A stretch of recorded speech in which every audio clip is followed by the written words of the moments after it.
एक शख्स कल हश्र के मैदान में तिहामा पहाड़ की मानिंद चमकती हुई नेकियां लेकर आएगा, लेकिन अल्लाह तबारक व तआला धूल और गर्द गुबार की तरह उसकी नेकियों को उड़ा देगा। इसकी वजह आप जानेंगे तो रोंगटे खड़े हो जाएंगे। अवाम से ये अपील है कि अगला रमज़ान आने से पहले कम से कम एक मरतबा पूरे कुरान को वो तर्जुमे के साथ पढ़ लें। और ख़ास से ये अपील है जो कुरान की दावत को लेकर उठे हैं कि अगला रमज़ान आने से पहले कम से कम किसी एक तफसीर का वो पूरा मुताला कर लें।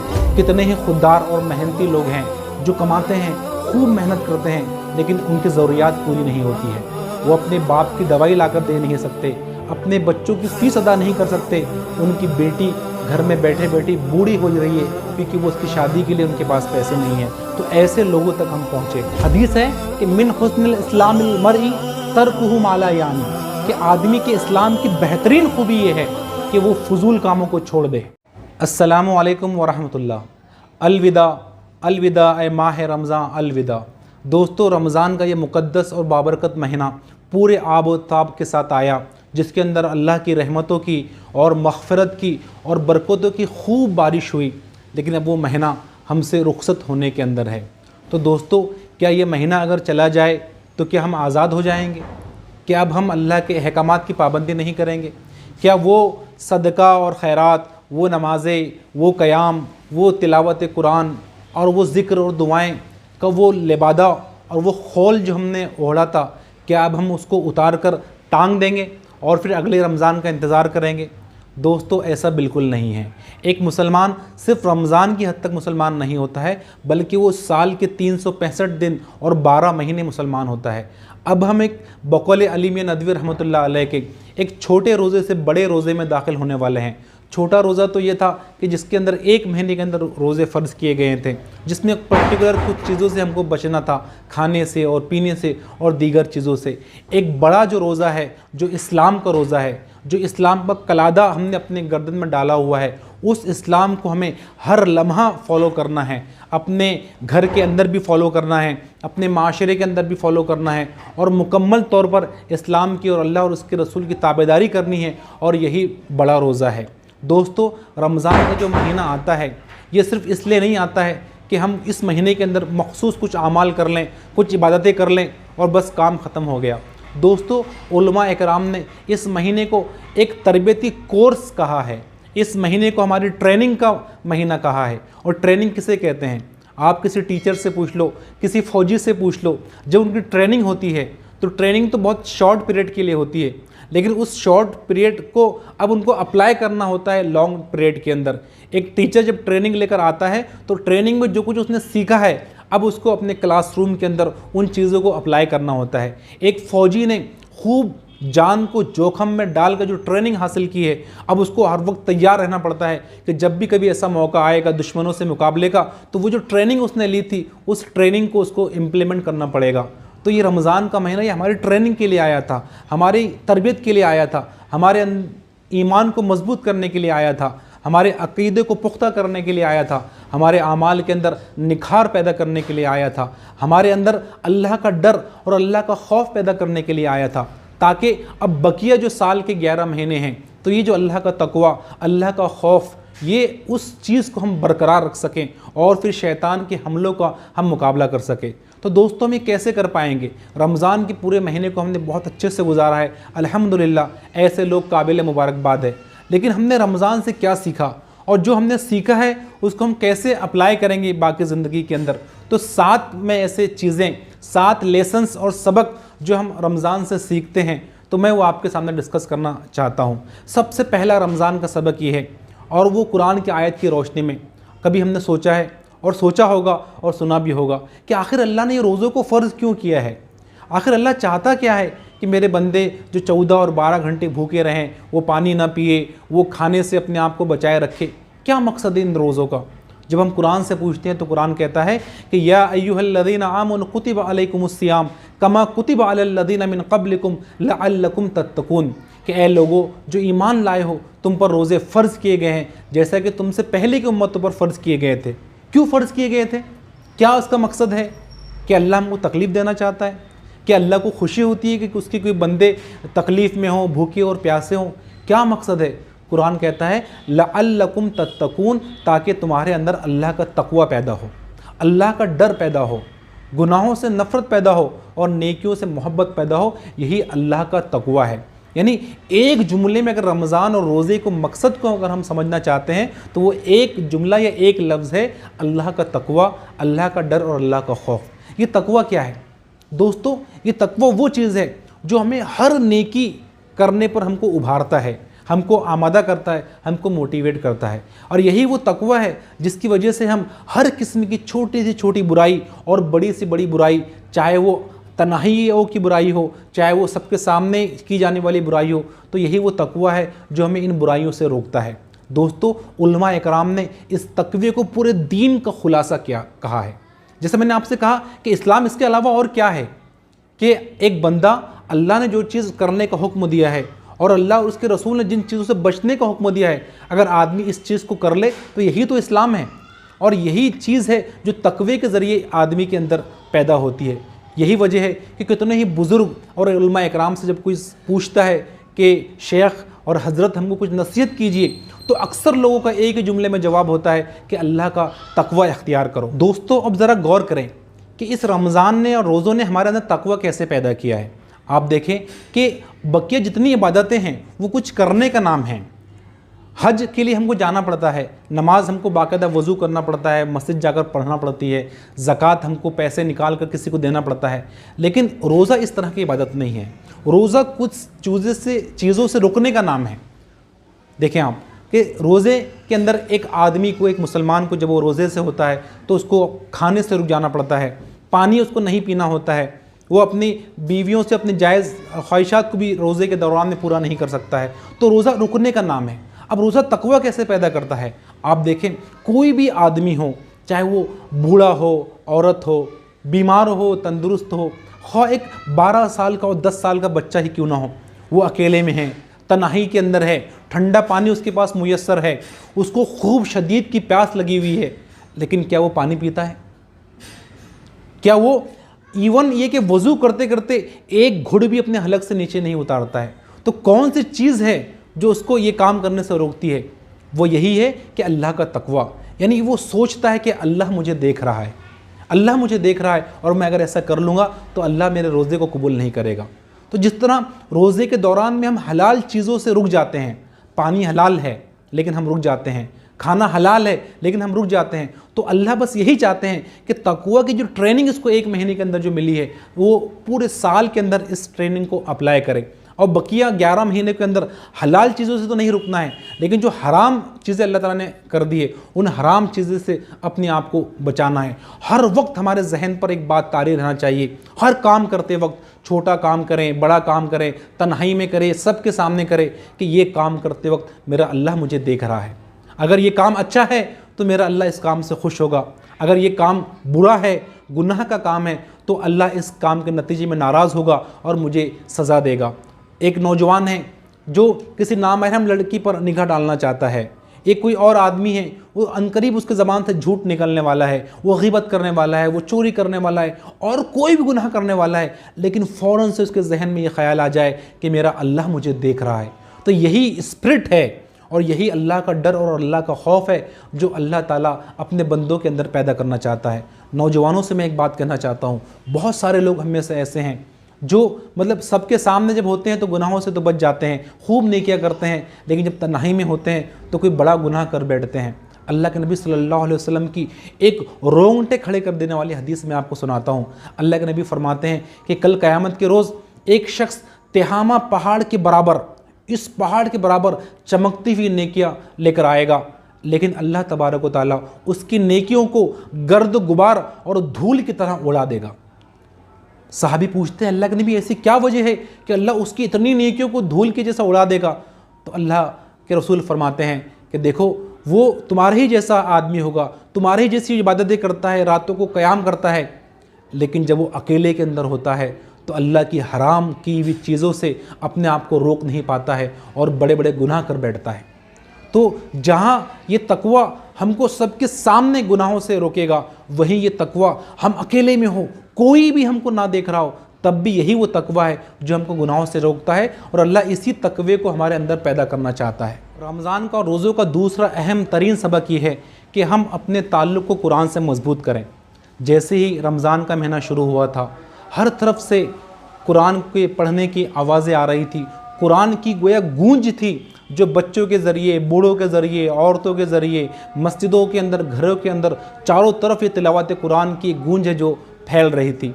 लेकिन दोस्तों, कुरान हमने अल्हम्दुलिल्लाह खूब पढ़ा, लेकिन क्या अब हम कुरान को पढ़ने के लिए अगले रमज़ान का इंतज़ार करेंगे और 11 महीने हम कुरान को पढ़ने की, उसको समझने की कोशिश नहीं करेंगे? दोस्तों, रमज़ान का एक बड़ा जो मकसद है वो ये है कि अल्लाह ताला इस महीने के अंदर हमको कुरान से जोड़ना चाहता है। यही वजह है कि रमज़ान के महीने के अंदर हर साल जिब्रील अलैहिस्सलाम अल्लाह के नबी को पूरा कुरान सुनाते थे। फिर कभी आप अल्लाह के रसूल जिब्रील अलैहिस्सलाम को कुरान सुनाते थे।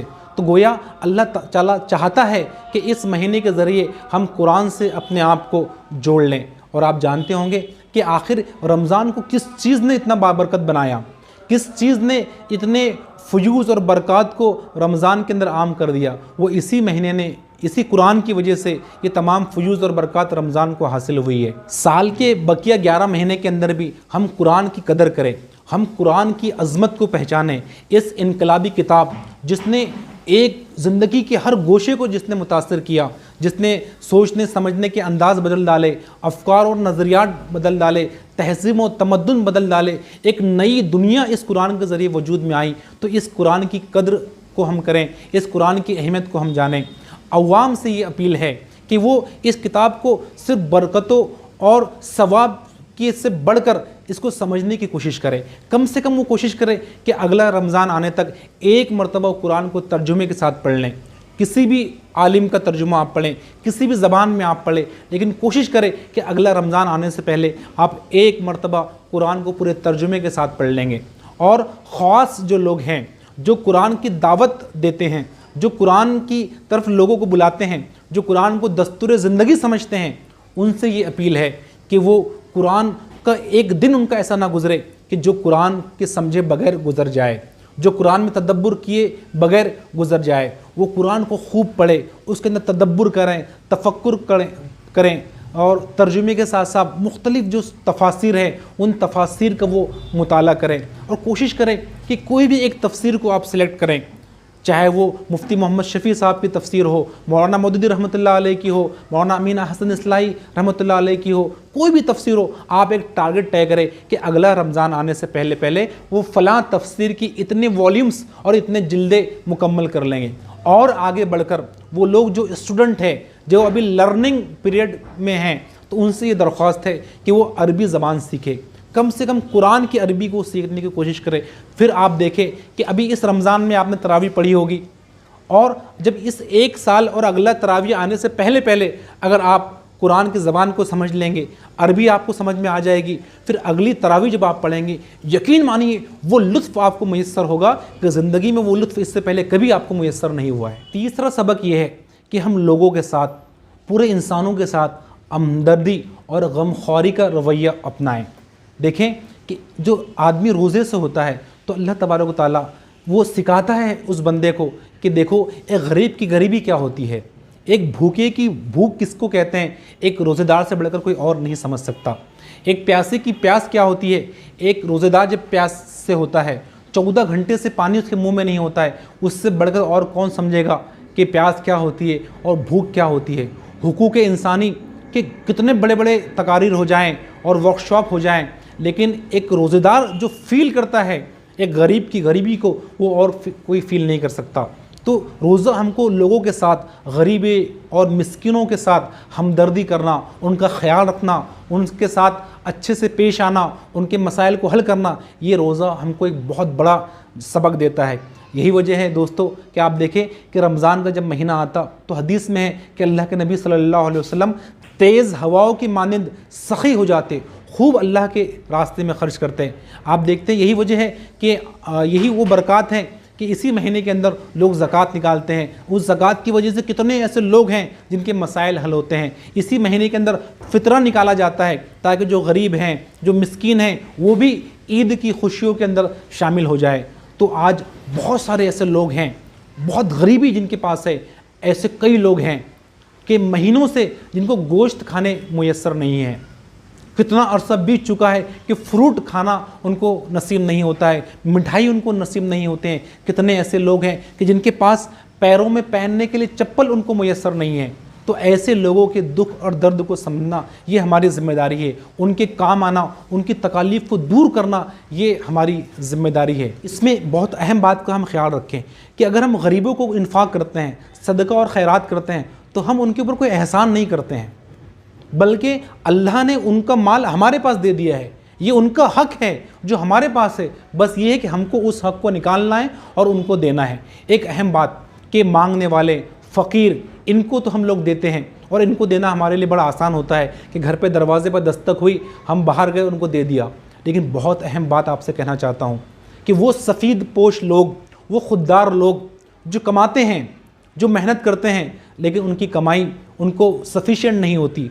खूब मेहनत करने के बाद भी वो इतना नहीं कमा पाते हैं कि वो अपने बाप का इलाज कर सके, अपने बच्चों की फ़ीस वो अदा कर सके, अपनी बीवी का बीमारी का दवा वो ला सके, अपने जो घर है, जो बारिश के अंदर मतलब पानी जिसके अंदर टपकता है, जिसके घरों के अंदर पैर रखने के लिए उनको मतलब कीचड़ हो जाता है, ऐसे जो खुददार लोग हैं, जो किसी के सामने हाथ नहीं फैलाते हैं, जिनकी बेटियां कई सालों से, जिनके बालों में सफ़ेदी आ गई है कि पैसा ना होने की वजह से वो शादी नहीं कर पा रहे हैं, तो ऐसे लोगों को हम तलाश करें और उन तक अपना सदका और खैरात और अपना माल उन तक पहुँचाएँ। दूसरी अहम बात कि हमने कुछ पैसा दे दिया गरीबों को और बस काम ख़त्म हो गया, ऐसा हम करें, एक लोग, दो, तीन, चार लोग मिलकर कि मुस्तकिल उनकी गरीबी को दूर करने का कुछ अगर इंतज़ाम हो सकता है, किसी बेवा को अगर हम कुछ उसको काम से हम लगा सकते हैं, किसी यतीम को कुछ नौकरी हम दे सकते हैं, कुछ छोटा मोटा कारोबार उसको लगा सकते हैं, तो इस बात की भी हम लोग कोशिश करें। दोस्तों, एक अहम सबक जो हमको रमज़ान देता है वो ये कि हम न सिर्फ अल्लाह के हुकूक अदा करें, बल्कि हम बंदों के हुकूक भी अदा करने का एक दायरा, एक जज्बा हमारे अंदर पैदा हो। हम समझे कि बंदों के हुकूक भी कोई चीज़ होती है, आज जिसकी माशरे के अंदर बहुत कमी पाई जाती है। कितने ऐसे लोग हैं जो नमाज़ पढ़ते हैं, रोज़ा रखते हैं, हज पे हज और उम्रे पर उम्रे होते हैं, लेकिन जो बंदों के हुकूक हैं, जो रिश्तेदारों के हुकूक हैं, पड़ोसियों के हुकूक है और दीगर कई सारे हुकूक हैं जो हमारे ऊपर आयद होते हैं, उन हुकूक को हम अदा नहीं करते हैं। तो ये रमज़ान हमको सिखाता है कि जहाँ हम नमाज़ पढ़ रहे हैं, हम तरावी पढ़ रहे हैं, कुरान पढ़ रहे हैं, ज़िक्र और दुआएं कर रहे हैं, वहीं हम बंदों के हुकूक भी अदा करें। इसीलिए इन्फाक और सदका करना हमको रमज़ान के अंदर सिखाया गया है। यही वजह है कि सहाबा इकराम अब्दुल्ला बिन अब्बास रज़ियल्लाहु तआला अन्हु से पूछा गया कि सहाबा रमज़ान का इस्तकबाल कैसे करते हैं, तो उन्होंने कहा कि वो अपने दिलों को साफ़ करके रमज़ान का इस्तकबाल करते, अपने दिलों को कीना और बुग़्ज़ और हसद, इन तमाम बीमारियों से अपने आप को पाक और साफ़ कर लेते। आप जानते हैं कि जिस दिल के अंदर कीना होता है, किसी के ताल्लुक़ से दुश्मनी और अदावत होती है, तो वो सबसे बड़ी रुकावट होती है कि जो हमको रोकती है कि हम बंदों के हुकूक अदा करें, बंदों का जो हक़ है, इंसानों का जो हक़ है, वो उनको हम दे दें। एक बहुत ही अहम हदीस है, अल्लाह के नबी ने पूछा कि मुफलिस कौन है? सहाबा ने कहा कि जिसके पास दरहम नहीं है और जिसके पास माल नहीं, वो मुफलिस है। अल्लाह के नबी ने फरमाया नहीं, मेरी उम्मत का मुफलिस वो है जो कल क़यामत के रोज़ हश्र के मैदान में आएगा, नमाज लेकर आएगा, इन्फाक लेकर आएगा, ज़कात लेकर आएगा, हज लेकर आएगा, लेकिन उसने किसी को गाली दी होगी, किसी के साथ नाइंसाफ़ी की होगी, किसी के माल पर कब्ज़ा किया होगा, किसी को नाहक मारा होगा। फिर अल्लाह ताला उन लोगों को जिनके ऊपर इसने ज़्यादती की थी, जिनके ऊपर इसने जुल्म किया था, अल्लाह इंसाफ दिलाएगा। और उस वक्त तो सिक्के नहीं चलेंगे, उस वक्त तो करेंसी नेकियों की होगी, नेकियों का आदान और प्रदान होगा। तो ऐसे लोग आएंगे तो अल्लाह ताला इसकी नेकियां उठाएगा और उन शख्स को दे देगा। एक वक्त ऐसा आएगा कि इस शख्स की जो कि बहुत नेक था, बहुत नमाज़ें पढ़कर आया था, उसकी नेकियां ख़त्म हो जाएगी, लेकिन मांगने वाले ख़त्म नहीं होंगे। तो अल्लाह फिर ये करेगा कि उनके गुनाह उठाएगा और इस नेक आदमी जो अब तक था उसके सर डाल देगा और उसको जहन्नम में मुँह के बल घसीटते हुए फेंक दिया जाएगा। कितनी रोंगटे खड़े कर देने वाली हदीस है कि अगर हम सिर्फ नमाज़ी पढ़ते रहें, रोज़ा ही रखते रहें और इबादतें ही करते रहें, लेकिन हमने लोगों के हुकूक का पास लिहाज न रखा, लोगों के मालों पर कब्ज़ा किया, बहनों की विरासत अगर उनको अदा नहीं की, किसी के साथ जुल्म किया, किसी के साथ ज़्यादती की, तो दोस्तों हमारी नेकियां कुछ काम नहीं आएगी, हमारे रोज़े काम नहीं आएंगे, हमारी ज़कात काम नहीं आएंगी, हमारी दुआएं कबूल नहीं होगी। तो इस बात का बहुत सख्ती से हमें ख्याल रखना है। रमज़ान का पांचवा बहुत अहम सबक ये है कि रमज़ान हमको एक बाअखलाक और अच्छे किरदार का मुसलमान बनाना चाहता है। आप देखिए यही वजह है कि अल्लाह के नबी ने फरमाया कि जो शख्स रोज़ा रखने के बाद भी झूठ बोलना और उस पर अमल करना ना छोड़े, अल्लाह को उसके भूखा और प्यासा रहने की कोई ज़रूरत नहीं है। ये झूठ क्या है? ये झूठ अखलाकी बुराइयों की सबसे बड़ी बुराई झूठ है, और अखलाकी खूबियों की सबसे बड़ी खूबी और सबसे बड़ी सिफत ये सच्चाई है और सिद्क़ है। तो अल्लाह ताला पूरा 1 महीना हमको ट्रेनिंग देता है कि देखो झूठ मत बोलो, और अल्लाह चाहता भी यही है कि बकिया 11 महीने भी हम झूठ ना बोले। दूसरी हदीस में अल्लाह के नबी फरमाते हैं कि अगर कोई तुमसे झगड़ा करे, कोई तुम्हारे साथ गाली गलौज करे, तो तुम कह दो कि मैं रोज़े से हूँ। यानी तुमको गुस्सा ना आए, तुम फ़ौरन से उसका इंतकाम ना ले बैठो, अपने गुस्से पर काबू रखो। तो दोस्तों, अल्लाह तबारक व तआला रोज़े के ज़रिए हमारे अंदर सब्र, तहम्मुल और बर्दाश्त हमको सिखाना चाहता था। अगर यही सब्र, तहम्मुल और बर्दाश्त है जो अखलाक की बहुत बड़ी खूबी है। तीसरी बात, हम गीबत देखते हैं जिसका बहुत बड़ा वबाल हदीसों के अंदर आया है। अल्लाह के नबी फरमाते हैं, हदीस का मफ़हूम है कि जिस शख्स ने रोज़े के अंदर गीबत की तो इसका मतलब ये है कि उसने अपने भाइयों का गोश्त खाकर अफ्तार कर लिया।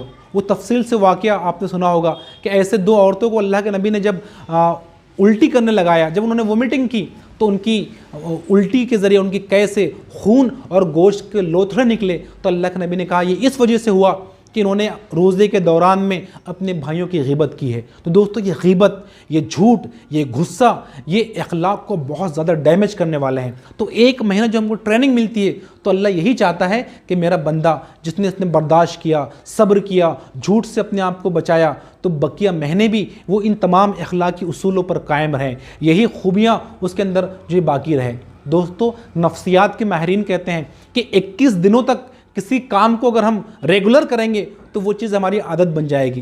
तो अल्लाह ताला तो 30 दिनों तक हमें इन तमाम उसूलों पर पाबंद रखवाता है, तो क्या वो सिफ़ात हमारे अंदर 11 महीने पैदा नहीं होना चाहिए? वो हदीस भी हमने सुनी है कि अल्लाह के नबी से ज़िक्र किया गया एक औरत का जो बहुत नमाज़ पढ़ती है, बहुत सदका और खैरात करती है, लेकिन कहा गया कि उसकी ज़बान से उसके पड़ोसी महफूज नहीं है। तो अल्लाह के नबी ने फ़ौरन से कहा कि वो जहन्नम में जाएगी। दूसरी औरत का जिक्र अल्लाह के नबी के पास किया गया, कहा कि अल्लाह के नबी बहुत नमाज तो नहीं पढ़ती है लेकिन फ़राइज़ पढ़ लेती है, बहुत सदका और खैरात तो नहीं करती है लेकिन जितना उसके पास है उतना दे देती है, लेकिन उसके अखलाक बड़े अच्छे हैं, उसके पड़ोसी उससे बहुत खुश हैं। तो अल्लाह के नबी ने फ़ौरन से कहा कि वो जन्नती है। तो ये अखलाक और किरदार भी हमें अपने अंदर पैदा करना है। जो हमसे कटें हम उससे जुड़ें, जो हमको न दे हम उनको दें, जो हमारे साथ ज़्यादती करें हम उनको माफ़ कर दे। ये माफ़ी, ये दरगुज़र, ये अखलाक की आला सिफ़ात में से हैं। रमज़ान का छठा बहुत अहम सबक ये है कि हम फ़ुज़ूल कामों से और लग़वियात से अपने आप को दूर कर दें। आप देखें, रमज़ान का जब महीना आता है तो हम बिल्कुल अपने काम से काम रखते हैं, क्योंकि सब लोग जानते हैं कि अभी सहर होती है, अभी दोपहर होती है और अभी अफ्तार हो जाता है, फिर रात गुजरती है और दोबारा सहर का वक्त आ जाता है। तो कितने ऐसे लोग हैं, हम सब लोग उसके अंदर शामिल हैं, जो फ़ुज़ूल कामों से अपने आप को रोक लेते हैं। दोस्तों की महफ़िलें कम हो जाती है, फालतू की जो गपशप हैं वो कम हो जाता है, लोग ज़्यादा मिलते नहीं हैं एक दूसरे से, मोबाइल का इस्तेमाल कम कर लेते हैं। कितने हमारे ऐसे दोस्त हैं जो व्हाट्सअप बंद कर देते हैं, फेसबुक को डिसेबल कर लेते हैं, और ये कोशिश होती है कि कोई वक्त उनका फ़ुज़ूल कामों के अंदर बर्बाद ना हो। इतने सारे ऐसे लोग हैं कि अपने घरों की टीवी वो बंद कर लेते हैं, और एक आम माहौल होता है रमज़ान के अलावा के मुकाबले के अंदर कि मुसलमान इसके अंदर फ़ुज़ूल अपना वक्त नहीं गुजारता है। तो दोस्तों, यही ट्रेनिंग जो 1 महीने के अंदर हमको मिली है कि हम अपना टाइम पास ना करें, टाइम को ज़ाया ना करें, लग़वियात से दूर रहें, फ़ुज़ूल कामों से अपने आप को बचाए रखें,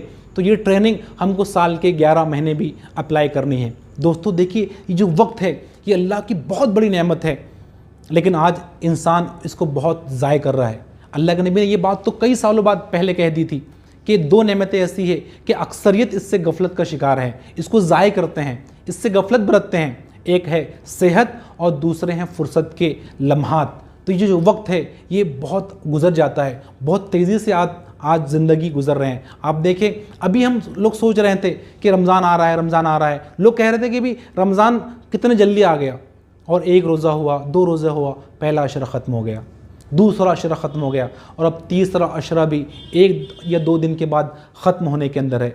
दोस्तों, ज़िंदगी भी ऐसे ही ख़त्म हो जाएगी, ज़िंदगी भी ऐसे ही मुकम्मल हो जाएगी और हमको उसका एहसास भी नहीं होगा। तो कोशिश करें कि हम अपने पूरी ज़िंदगी को लग़वियात से बचाए रखें। वो मोमिनीन जिनको जन्नतुल फ़िरदौस मिलने वाली है, तो उनकी क्वालिटीज़ सूरह मोमिनीन के अंदर बयान की गई है। तो एक क्वालिटी जो कुरान ने बयान किया है कि अनिल लग़वी मुअरिज़ून, कि वो लग़वियात से, फालतू के कामों से, बेहुदा कामों से अपने आप को रोके रखते हैं। एक बहुत ही खूबसूरत हदीस में अल्लाह के नबी फरमाते हैं कि मिन हुस्निल इस्लाम मरी तरकुहु मा ला यानिही, कि आदमी का बेहतरीन इस्लाम ये है, या आदमी के इस्लाम की बेहतरीन खूबी ये है कि वो लायानी काम से अपने आप को रोक लें, फजूलियात से अपने आप को बचाए रखे। दोस्तों, किसकी कब मौत आ जाएगी कोई भरोसा नहीं है, कब किसका नंबर आ जाएगा। कोई जवानी में चला जाएगा, कोई बुढ़ापे में चला जाएगा, कोई उससे पहले चला जाएगा। तो ये जो वक्त है, इस वक्त को हम कीमती जानें और अल्लाह को राज़ी करने में और अल्लाह को खुश करने में अपने वक्त को लगाएं। तो आखिरी सबक रमज़ान का ये है। वैसे तो बहुत सारी चीज़ें हो सकती हैं, आप देखें, लेकिन मैंने कुछ सिलेक्ट किया है कि भाई ये चीज़ें, ऐसी चीज़ें जिसके अंदर बहुत सारी चीज़ें कवर हो जाएँ। तो 7वां रमज़ान का सबक ये है कि वो इबादतों से हम अपने आप को जोड़ लें। हम साल के 11 महीने भी खूब नमाज़ पढ़ने वाले बन जाएं, हम दुआएं करने वाले बने, अल्लाह का ज़िक्र करने वाले बने, इस्तग़फ़ार और मग़फ़िरत चाहने वाले बने। ये कितनी अजीब बात है कि अल्लाह का एक बंदा जो दिन भर का थका मांदा है, दिन भर का भूखा और प्यासा रहने की वजह से वो एग्जॉस्ट हो चुका है, वो कमज़ोर हो चुका है, लेकिन इसके बावजूद भी वो इशा की नमाज़ जमात के साथ पढ़ता है, फिर 1 और 1.5 घंटा वो तरावी की नमाज़ों में खड़ा रहता है, फिर वो थोड़ा सा सोता है, फिर थोड़ा सोने के बाद दोबारा जाग जाता है। तो एक बंदा जो रमज़ान के महीने के अंदर इतनी मेहनतें कर रहा है, इतनी नमाज़ें पढ़ रहा है, तो क्या अल्लाह ताला ऐसे बंदे से खुश होंगे कि अगर रमज़ान के जब गुजर जाए तो वही बंदा फ़र्ज़ नमाज़ों से गाफिल हो जाए, उसकी फ़र्ज़ नमाज़ें छूटने लगे? तो अल्लाह ऐसे बंदों को पसंद नहीं करेगा। तो जहाँ हम रमज़ान में इतनी मेहनत करते हैं, तो पूरी कोशिश हम करें कि एक वक्त की नमाज भी हमारी कज़ा ना हो। देखिए, एक मुस्लिम और एक काफिर के दरमियान में जो चीज़ फ़र्क करती है वो नमाज है। सबसे पहले जिस चीज़ का हिसाब लिया जाएगा वो नमाज का हिसाब लिया जाएगा। तो नमाज़ों की हम पाबंदी करें। जो लोग नमाज नहीं पढ़ते थे वो 5 वक्त की नमाज की पाबंदी करने वाले बन जाए। जो 5 वक्त की नमाज़ें पढ़ते थे वो जमात के साथ नमाज़ पढ़े, तकबीर उला के साथ नमाज़ पढ़े, सुन्नत और नवाफिल का अहतमाम करें, और मुमकिन हो तो तहज्जुद का अहतमाम करें। इसी तरह खूब दुआएँ करने वाले हम बने, अल्लाह की ज़िक्र से अपनी ज़बानों को तर रखने वाले बने, अल्लाह से खूब मग़फ़िरत चाहने वाले हम बने। तो दोस्तों, ये जो 7 चीज़ें हैं जो मैंने आपके सामने लेसन्स ऑफ रमज़ान के हवाले से रखी है, अल्लाह मुझे भी तौफ़ीक दे और आपको भी तौफ़ीक दे। जज़ाकल्लाह। अस्सलामु अलैकुम व रहमतुल्लाह।